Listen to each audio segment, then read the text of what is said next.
It's Tuesday, January 30, 2024. It's the weather's been very warm this week, and right now it's 1°C, and there's a bit of a south breeze, which is responsible for that 1°C, but it's still a bit cool. It's just warm enough for me to stand here with my jacket open. It gets a little cool in the hands. Yesterday, Monday, I ended up going to Winnipeg. It was kind of a last-minute decision to go. I had a couple of really good orders come up, and they were kind of in a hurry to get it. So I weighed the options. It's just, I have the time right now. It's just a matter of weighing the cost of the fuel, which is about $35, $40 or something for a round trip. And but that it was worthwhile, and the day turned out really good. I had some other errands to do, so I knocked those off. And tomorrow I'm going to Winnipeg again because tomorrow is my eye appointment, and I've been waiting for this for a month. I've waited for this for over 40 days, really, almost 6 weeks. So hopefully the doctor's going to say, yeah, pressure in that eye is good, you can go back to work. And that's what I'm waiting to hear. But in the meantime, my little orange buddy here does the heavy lifting. So what I'm doing here today is I'm going to, you saw that honey that I put in the cabinet, or you may have seen last week's video. I put in that cabinet in the building, and so today I'm just going to lift it out. I've already opened the cabinet in the building so I can lift that door and grab the honey and close the door, because this is also the bee barn, and it's inevitable. There's a bee or two flies out when I do this. But I think those bees are the ones that are going to end up dead on the floor anyway, to be honest.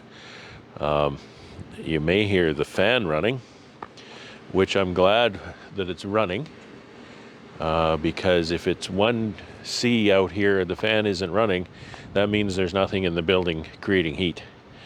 And that nothing is bees. So if there's no live bees in there, then the fan's not going to run to keep the building cool. So I did open the cabinet, which would have, introduced a little bit of heat to the room. So I guess it's maybe venting some of that.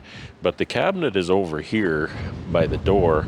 The fan is right there near it, and the sensor for the ventilation fan is back inside the room. So I don't think the cabinet has a really strong effect on that sensor.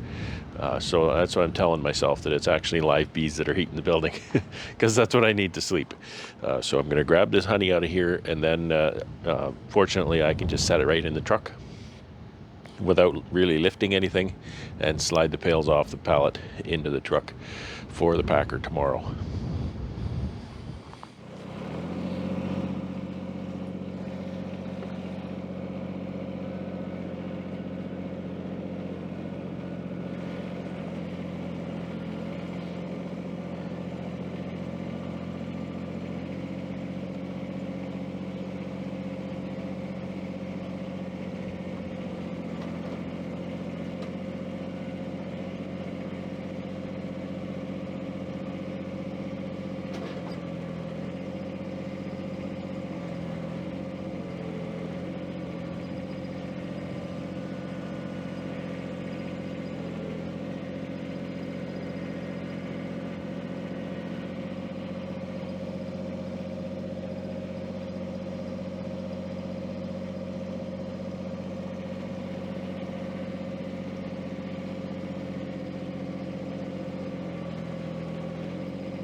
You know, a broken hole can be your best friend.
You might think these plastic handles are a bit fragile. I think the thing that kills these plastic handles is ultraviolet, so you leave them outside, it's not very good. But you know, I've grabbed these pails at -30 and given them a yank like this to pull them through here, and never broken a handle, never once. I used to have some pails with a metal handle. I absolutely hate those because they the metal, it's like a bent piece of wire, and it pulls out of the plastic with the heavy pail, especially if you load those up to 60 pounds, and you can because they're taller. And you grab them, and I've gotten those pails up to pour it into something and pull it halfway up and have the handle break, and then the honey is gone on the floor. It's pretty upsetting. So with every packing session, I have to decide how I want the honey packed.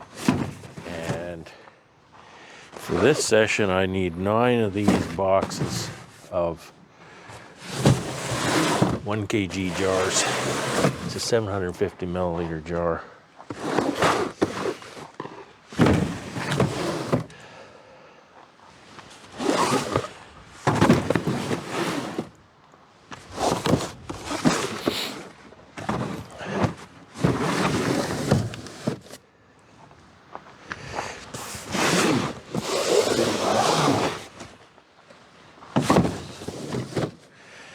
This truck we bought a year ago, and before that, not immediately before, but a little while before that, I owned the same kind of truck. It was red, and you may have seen it in other videos, and it had a slightly shorter cab and a slightly longer bed.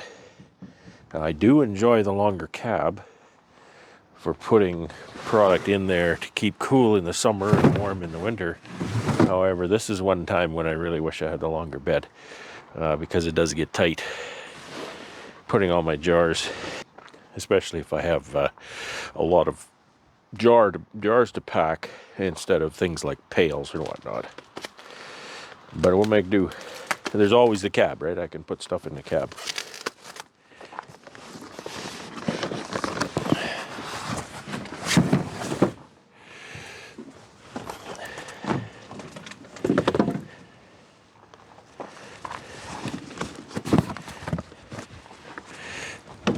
Okay, now we'll go and get the 500 gram jars. All right, I need 20 of these, which is all but 8, I think, here. Got 28 on the skid.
It's time to buy jars.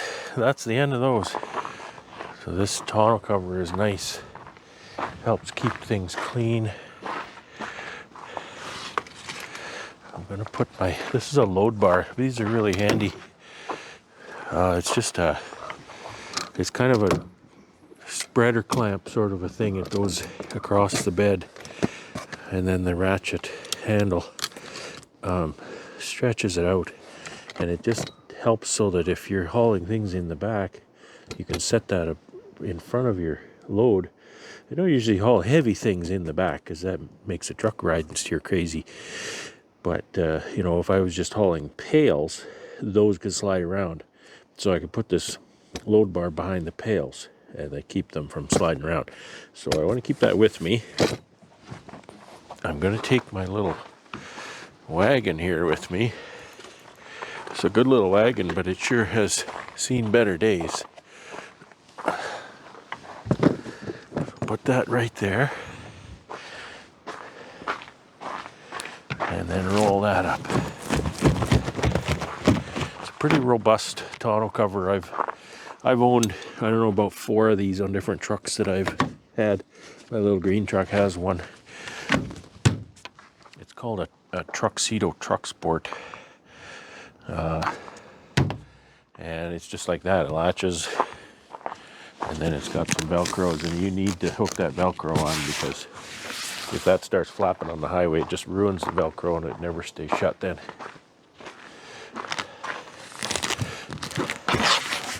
So that keeps everything dry, keeps things from blowing away. Okay, so now I just have to clean up my pallets and put my toys away. It's Wednesday, January 31, 2024. And what a gorgeous day it is. This blue sky, hot sun, full sun, the snow is melting. It's 8 degrees C right now. It's, I don't know, maybe 2 o'clock or so right now. And you can hear the bee barn fan. It's going full tilt. 8 degrees outside, 6 degrees in the building. So I'm pleased that it's you know, it's staying below ambient, but I'm believing that the difference is a building full of healthy bee colonies. That's what I'm believing for, but I don't know that that's actually what's causing that. Oh, I caught a video You may remember, I don't know if I made a video on this a month ago, more than a month ago. I discovered something that was pulling the feed plugs out of all the colonies. And most of them are still out, I think, because I can't access them the way the bees are stacked in there. And I didn't know what it was. You know, you wouldn't have something like a raccoon in there, and I don't know if a mouse is even big enough to get that out of there. I've had squirrels in there. I didn't think it was a squirrel because usually you can tell if there's squirrels in there. There's squirrel poop everywhere and whatnot. And I set some traps up. I set a squirrel trap, peanuts as bait, and I also set a mouse trap with peanut butter as bait. And then I set near the mouse trap, I set a rat trap, and can't remember what I put in there. It's either peanut butter or a peanut in that. And you know, that was, I think it was the 19th or so of December that I noticed this happening. And it was the 29th of January that I caught a rat in that big rat trap. So he's in there cooling his heels now. I'm sure he's dead. But I've got a little video of the deed when the rat decided to check out that bait in there.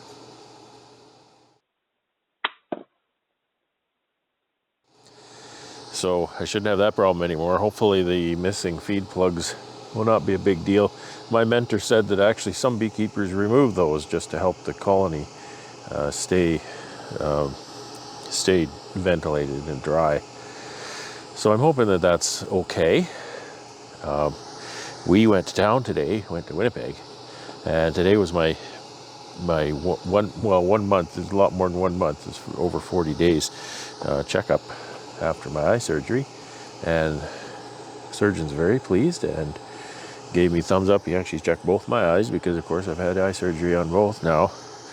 And he's very, very pleased with the condition of the eyes, and he had no concerns about the pressure in my eyes, and he was very impressed with the acuity of my vision.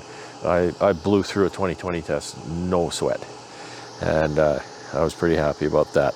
So I'm very tickled. I love the vision. The vision is, oh man, the vision's better I think than it's ever been, even with glasses in my life. So that's it. No more correction. And my optometrist assures me that other than maybe some close vision issues, which I have, you know, I can't focus really well within, say, 18-20 inches of my eyes. My optometrist assures me that the acuity that I have now really should last the rest of my life. It shouldn't really get any worse. So that is really, really good news. So thank you for everybody who's sending positive thoughts my way, and those who are sending prayers my way. I really appreciate that. And so we went to the city for that, and went to the packer, and we've got the truck here, and the back of the truck is right full of honey boxes and pails that we picked up at the packer. Dropped off another 600 pounds there for packing, so hopefully I'll be able to catch up on some of my packing. I've been behind for quite a while, so it's nice to get caught up on that. So let's have a look at the truck here. So the empty pails that were packed, and all my packed honey pails and jars in the boxes, etc. So we've got to get this out and get it on pallets, and then we can be taking it to customers before long. Okay, so I got work to do now. I'm okay to do work. I'm okay to lift and do whatever. And tomorrow I hope to start on some of my woodworking. So I'll let you know how that goes if it actually happens. So no more excuses. Got to get back to work. Take care and have fun. It's Thursday, February 1, 2024. And it's still a really nice day out here. However, it's not sunny. And there's this little tiny breeze coming here, which is a little chilly. But it may end up being a no jacket day, depending on how I feel when I start working. Yesterday was such a gorgeous day here. I think we topped out at 9C, which is nearly 50F. So there was a lot of melting going on, and I'm always happy to see the snow melt. However, what really happened here is all of the snow ended up having a melt on top, and that's frozen overnight. So this made it nearly impossible to walk anywhere in the yard. I have to pretty much take my little orange buddy anywhere I need to go because, man, it's tentative going anywhere. It's so icy and slippery. So today I've set myself up here to do a job that I've been thinking about for a long time, and I really want to do it today because starting today, this is the first day that we get into a cooling trend. So the days are only going to get cooler from here on in as far as the forecasters are concerned, and anything can happen. We know that. So no more excuses. I can work now. And so this is the work that's been weighing on my mind. This plywood has been sitting here for a long time, and I need to cut some of it up. So I've got my little saw set up here, and I'm going to show you what I'm planning to do. This is an experiment. I've never done this. I'm not sure if this saw will hack it or not, but I'm going to try it. So my trailer is here with a lift of plywood on the front and a lift of plywood on the back. I need to cut up the one on the back first, because if I cut this one up and get rid of it, the trailer is going to flip over backwards, I think. So I need to be careful about that. You may maybe notice the difference between this lift and that one. I've run some green spray paint all over that one, and that's so that I can see in my shop which is the factory edge. There's two reasons I want to see that. One is what I'm going to do here is I'm going to cut these pieces up for pallets, and they're going to be a rough size. So my pallet is, for example, 33.5 inches wide. I'm cutting that to 34. The track saw, as good as it is, as accurate as it can be, it's not as accurate as a table saw. So I want to make sure when I cut these to final size over the table saw that I'm referencing the factory edge, because that's just presumably square with the piece of plywood. Nothing's a guarantee, but I think I have the best chance of being square. So I'll be cutting these up oversized here by a good 1/2 inch. And the next run through the table saw is going to square that edge up, but it won't be final size. For a pallet, I always final size that as the last thing before it gets dipped. And so that means that the newly cut fresh edge that I make on the first run through the table saw will then become the back of my pallet. And then the front of the pallet, which has this green paint on it, then will be oversized, and the last run through the table saw is then going to flush that up with the rest of the pallet. And I know that's confusing, but if you watch the saga, you'll see. So this one, I just didn't paint yet because I knew I'd be using that one first. Let me show you this little track saw. These are pretty nifty. Okay, this is not a cordless tool, so I've had to run a nice extension cord out here. It comes in these nice carry bags, one for the saw, one for the track. The track breaks down into, I don't know what they are. They're just over 24 inches for, this 2 tracks is 55, so you can do the math. Now, what happens here, this is the bottom of the track. Okay, this little piece with the Allen head screws, you move that along to connect the 2 tracks together. Now I only need to use 2 of the tracks because I'm cross-cutting these sheets. That's 55 inches. And the sheet is 48. These black strips are almost kind of like a foam rubber. They're a little sticky. Not sticky, but they do grip the lumber. When you set that down on your workpiece, it has a reasonably good, actually a pretty good grip on that lumber. So what happens here is this saw, and it's kind of like a circular saw, but it's got some special features to it. So it has this groove in the base plate, and that runs here on the far side. Okay, I'm going to push this aside for a moment. Okay, And then what happens is you line up that with the saw, and here's another one of the special features, is you see how I can push that saw along here. The blade is not exposed. When you start your cut, this is actually a plunge saw, and I can't remember how to use it. Okay, push up this little interlock, and it's got a lever here, and then I plunge it down into the workpiece like that. Okay, now the reason I'm lifting that up, so it'll cut down there, oh, what is that, a couple inches? It's only a, what is that, it's a 6.5 inch blade. They don't put 7.5 inch blades on those because they work pretty hard, so they want to put a smaller blade. Now the reason I didn't push that in all the way is I think I haven't cut this yet. On the edge here is a sacrificial plastic edge, so your first cut makes that exactly the right width. So that does a couple things for you. When I say width, that runs right on the saw, right on the blade. And what that does for you is when you measure out your cut, and you say you want to cut this here, and you want to cut it to there, so you place that right on the edge where your pencil mark is, and you know that blade is going to cut there, so it'll cut outside your line, right? And the same thing here, you put it on the edge, and that's where your blade is going to cut. The other thing it does for you is because the blade cuts in this fashion, it cuts up into the material. This supports the grain of the material so that it has less tendency to break out. When you're cutting, it actually usually makes a pretty nice cut. I haven't used the saw very much, so jury's out on that.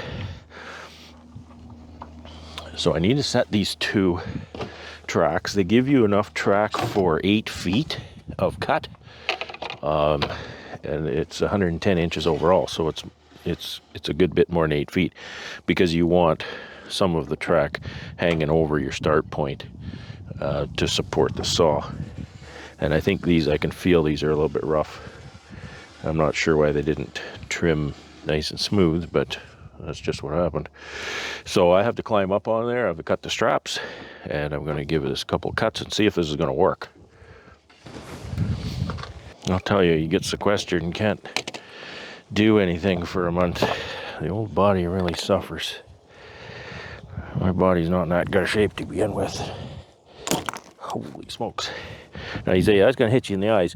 Yeah, I could. However, I'm cutting it in such a place where it can't reach me. See, it can't get to my face. So it's safety first, right?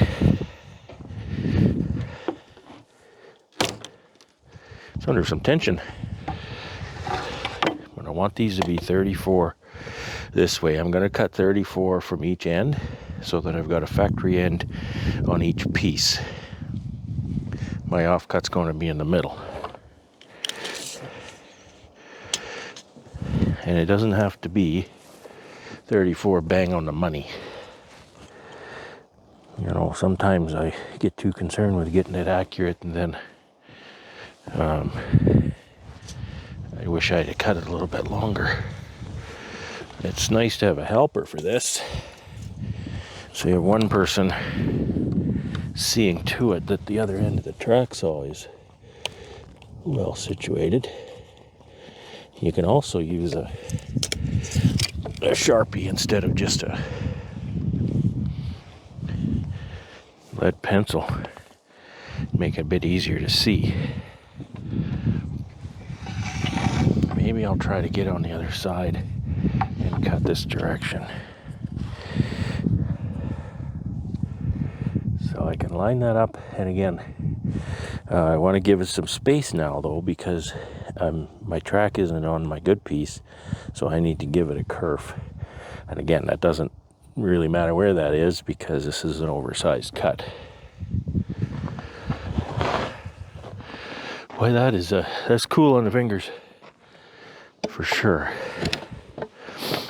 Okay, I want to make sure my cord isn't going to get caught, so I'm going to flip the cord up and work toward it, like that.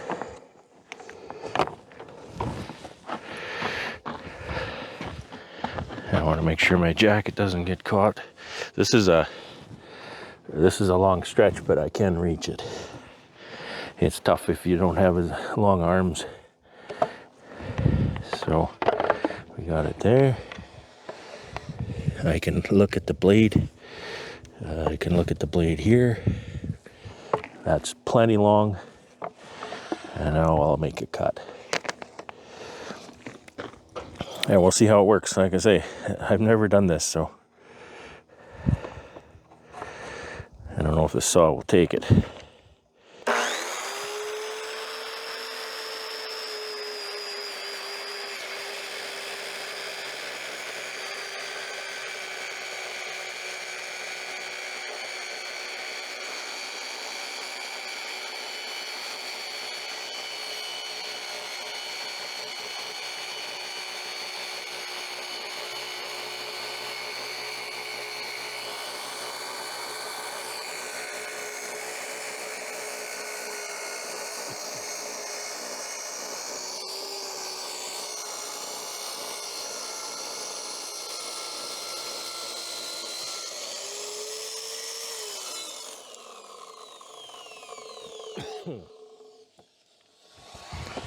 Okay, a little dusty.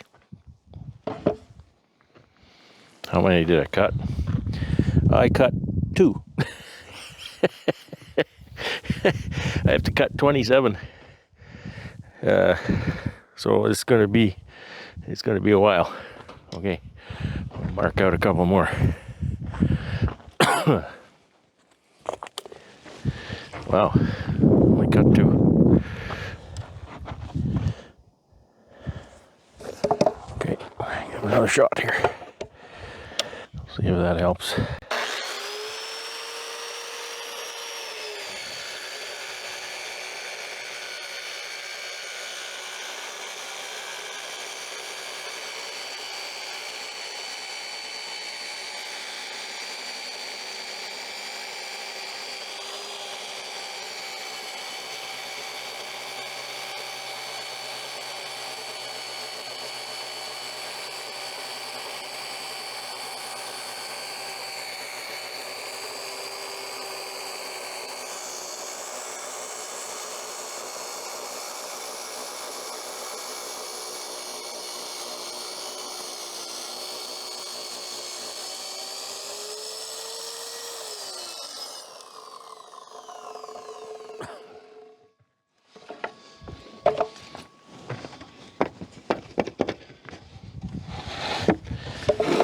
Looks like that's working, but I'm only cutting 2.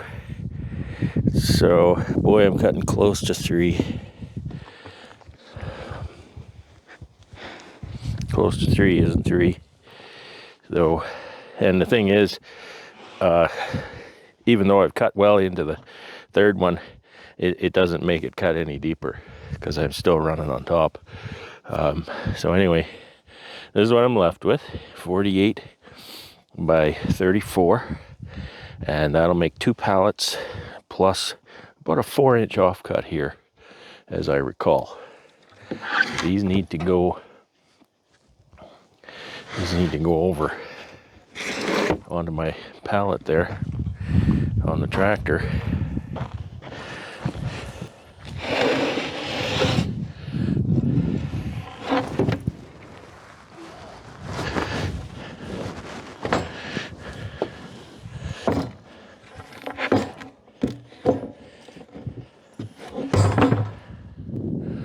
As for cut quality, it's a little fuzzy. It's not the best. This plywood's not the best either. Kind of an experiment.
things like you can tell you're getting out of shape and getting old.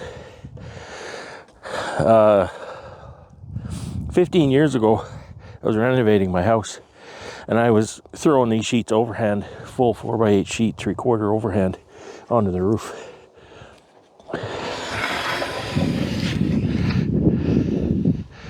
Much younger man then. So I was going to mention that one of the critical things, the reason I want to do it here is these are all lined up real nice. Like the ends, the sides not as much, but the ends are, and that's my reference point. So what I need to do is make sure, like I can go by this line. I could actually get my circular saw and probably cut 3 at a time now that I got that line. But I have to make sure that line is at least 34 from the end. I try to do that this direction on this one. I'm gonna align it so that I'm just cutting into that a little, or on this side, just to make that just a hair longer. Longer is fine, shorter ain't fine. Something weird here. I don't think his track is straight.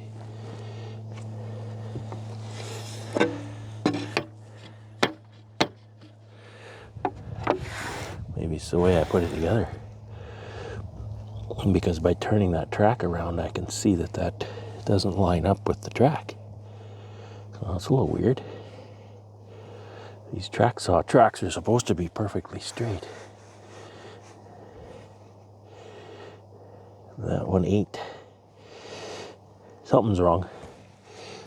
Maybe I put it together, it's not tight on one side or something. In this situation, it's not worth trying to fix because it doesn't matter, but I just have to be aware of that. Okay, let's cut it again. You know what, I'm gonna take it easy on the saw. There's no reason for me to really be cutting that deep since it doesn't cut 3 anyway. I'm gonna cut 2. And this has a depth lock on it I can raise. You know what, it's marked actually. It tells me how deep it's cutting, so I'm gonna set it to 1 5/8, so that's 1/8 of an inch more than 1.5 inches. So it'll make a score mark on the 3rd one, but it won't cut into it real deep.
These offcuts are about 27 1/4, which would make another pallet. The pallet's only about 21 5/8.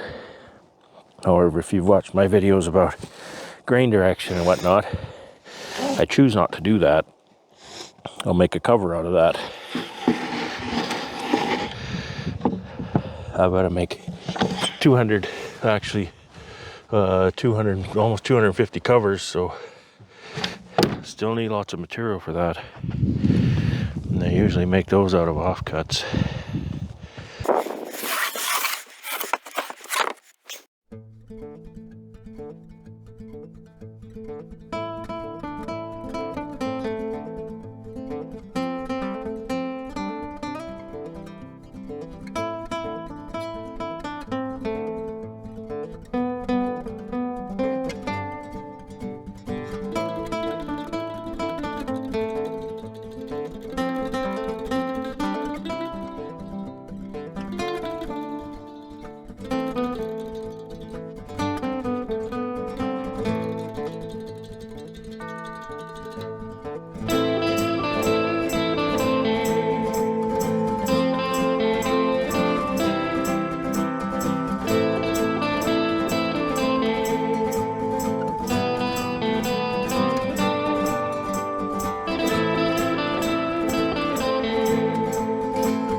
This is my third try at recording this because apparently my mic battery is dead. So anyway, thanks for watching the track saw video, and there should be a lot of wood shop content come out in the next 60 days, and I appreciate you sticking around for that. It's not exactly beekeeping stuff, but you know, a lot of beekeepers do woodworking and whatnot, so I hope you find it interesting and enjoyable. I like sharing this stuff with you guys, and so a little view of the lift of plywood that's a lot shorter. I got a lot of plywood here. I bought a lot more than I need. I got a pretty smoking deal on this, trying to keep prices down for the customer. You know, over the last 5 years or so, plywood prices have been all over the place and usually high. So here I'm trying to keep some prices down for the customer, keep some consistency in what they pay for their equipment. So thanks a lot for watching. I really appreciate that. And put some comments. I love the comments. I love reading them, and I try to respond to most of them. So for now, take care and have fun. It's Friday, February the 2nd, 2024. And you know what that means, right? That's right. Only 2 more days of work this week. So I'm glad to be able to say that again. I haven't been able to say that for 6 weeks. Today is just another gorgeous day. It's almost too hot for me to wear this jacket outdoors. I've been doing a little bit of work, so I am warmed up. You can probably hear the barn fan on high here again today. Actually, it's not on high. It's running on speed 2 of 4, so it's pretty good. It's actually the lowest speed for ventilation. It's keeping up. It's still 4C in the shed. I was in there doing a little bit of work today, and I could see a few little clusters at the entrances, so there's some live bees in there yet. So I think I'm gonna have something to work with this year. But yeah, I just wanted to catch up and wrap up for the week. I actually was forced out of the house a little bit earlier than I often get out of the house this morning. I had some deliveries come in last minute yesterday, and one of them was urgent, the other one wasn't, but I knocked them both off this morning. So that was really great. There's a couple of pretty good orders. And, you know, I found myself in town, and not in Winnipeg, but Selkirk, and did a bunch of stuff. And I washed the truck. Boy, the truck was filthy. Holy smokes, it was filthy because of warm weather, right? And we live on gravel road, and it just gets really dirty. You go to Winnipeg and it's very dirty too. Very dirty there, because of all the road salt and everything that they use. So it's nice to get that cleaned up. It was a good time to get it cleaned up because it was still fairly cool this morning and the road wasn't mucky when I came home, so it's still pretty clean.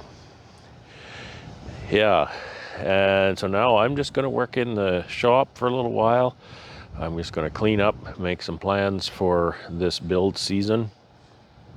I've got my plywood. Let's see, you can't quite see it. I've got my plywood over here cut up for my covers, and that'll wait a little while. I want to clean the shop up so I can bring that in and run it over the table saw, but I just wanted to really do that while the weather was warm. So hopefully I'll show you some of my projects in the shop. There's a couple I want to do before I get doing my builds, and I think the extent of my projects are dust collection. So, you know, I want to get that tuned up. It's no good breathing dust, and it's no good to have to clean up all the time when there's dust everywhere. So I will leave it at that, and I really appreciate you watching. On Wednesday I was asked to go on Stream Team on Wednesday, and so that was kind of fun. I made a little appearance there, so you can look back at that one if you want. I was the last guest on, so all the other guests, you don't have to watch those. You just have to watch the end where I was. But anyway, that was a lot of fun. I was pretty pleased that the guys asked me. It was really nice of them, and we had a good conversation. So anyway, I'll leave it at that, and I will once again thank you for watching, and wish you a really, really great weekend. And as always, take care and have fun.